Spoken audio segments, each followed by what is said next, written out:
মোরা যদি ডানাওয়ালা পাখি হতাম, ওই মদিনা দেখার লাগে উড়ে যাইতাম।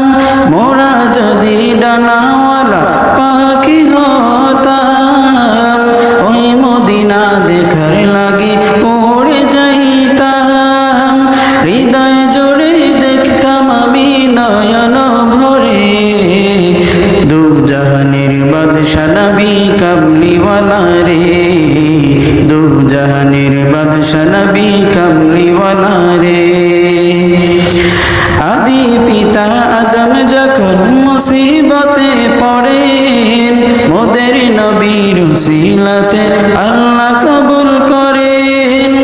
আদি পিতা আদম যখন মুসিবতে পড়েন, মোদের নবীর উসিলাতে